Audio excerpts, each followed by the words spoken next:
जब सवाल गहरे हों और जवाब जीवन के सत्य तक ले जाएं, तब एक नाम उभरता है, आचार्य प्रशांत। आधुनिकता और आध्यात्म के बीच सेतु बनाने वाले आचार्य प्रशांत एक विलक्षण विचारक, दार्शनिक और प्रखर लेखक हैं, जिन्होंने लाखों लोगों को जीवन के गहन सत्य से जोड़ा है।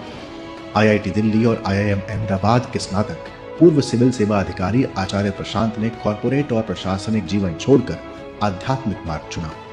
वे 150 से अधिक पुस्तकों के लेखक हैं। उनकी कृतियां जैसे कर्म, आनंद, भगवद गीता और वेदांत आज की पीढ़ी को आंतरिक उलझनों से उबरने का रास्ता दिखाती हैं।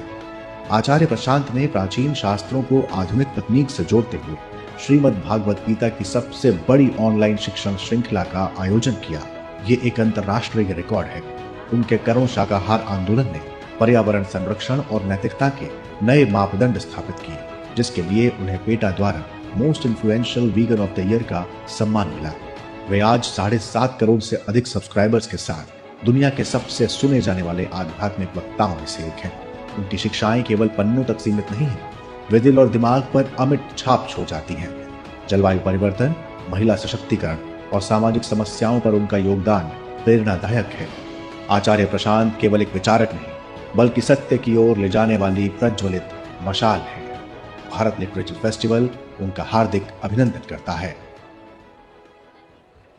जब दुनिया प्रश्नों से घिरी हो, जब मन संशय से भरा हो, जब आत्मा सत्य की तलाश में भटक रही हो, तब एक प्रकाश पुंज प्रकट होता है, एक दिशा, एक मार्गदर्शन, एक ऐसा व्यक्तित्व जो किताबों में नहीं, जीवन में वेदांत को जीता है, जो कर्म का अर्थ नए दृष्टिकोण से समझता है, जो आनंद को कारणों से मुक्त कर देता है, जो माया के भ्रम को पहचानना सिखाता है। इन्होंने आईआईटी और आईआईएम जैसे प्रतिष्ठानों से शिक्षा प्राप्त की, लेकिन असली शिक्षा जीवन से ली। सिविल सेवा की ऊंचाइयों को छोड़कर इन्होंने आत्मा की गहराइयों में गोता लगाया। आज लाखों लोग इनके विचारों से मार्गदर्शन पा रहे हैं। 50 मिलियन से अधिक शिष्य यूट्यूब पर इनके शब्दों से जीवन का अर्थ खोज रहे हैं। यह केवल एक विचारक नहीं, एक क्रांति है। एक वेदांती नहीं, बल्कि आधुनिक समय के ऋषि है।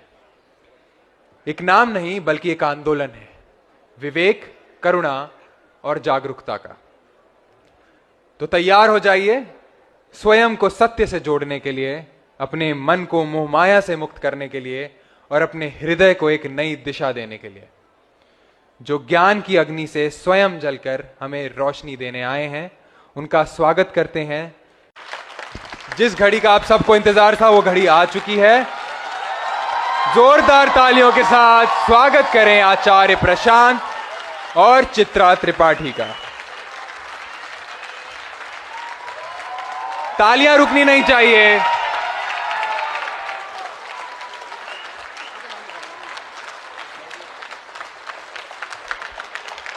हमारे सामने मौजूद हैं आचार्य प्रशांत और चित्रा त्रिपाठी।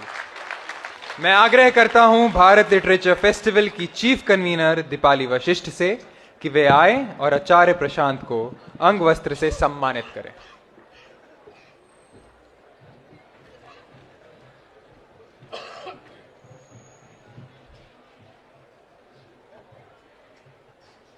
जोरदार तालियां।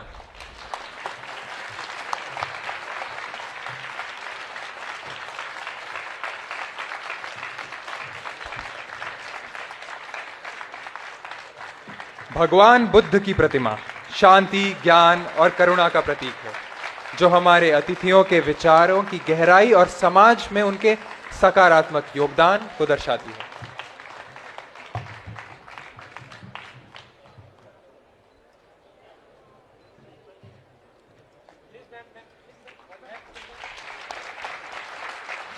मैं आग्रह करता हूं भारत लिटरेचर फेस्टिवल की चीफ कन्वीनर दीपाली वशिष्ठ से कि वे आएं और चित्रा त्रिपाठी को अंग वस्त्र से सम्मानित करें।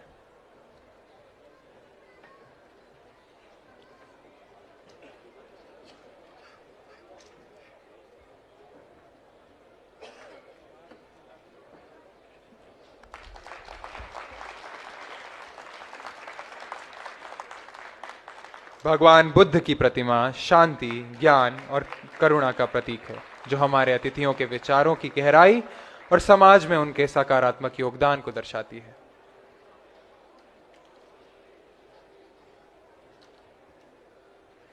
इस बार तालियों में वो आवाज नहीं आई। जोरदार तालियों से स्वागत करें।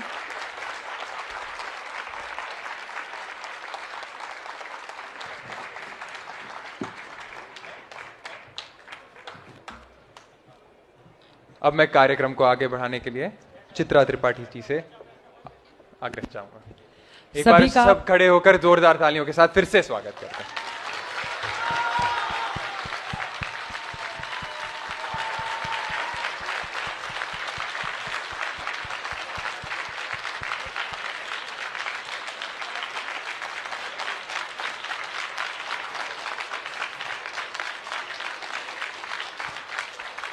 बहुत बहुत शुक्रिया। और भगवान बुद्ध की मूर्ति हमारे सामने है, तो मैं बुद्धम शरणम गच्छामि, धम्मम शरणम गच्छामि, इसी से शुरुआत करती हूँ। लेकिन जब भी आचार्य प्रशांत की बात होती है तो गीता का जिक्र करना बहुत ज़रूरी हो जाता है।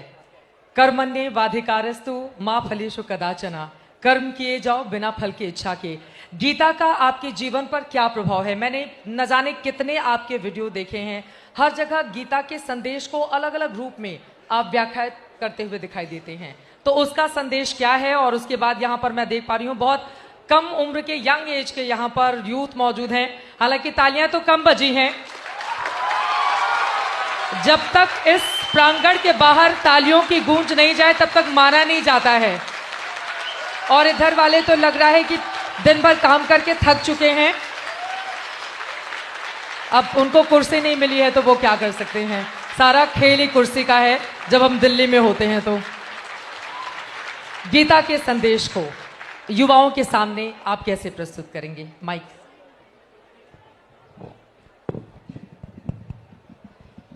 देखिए, हमें इंसान बनाती है गीता।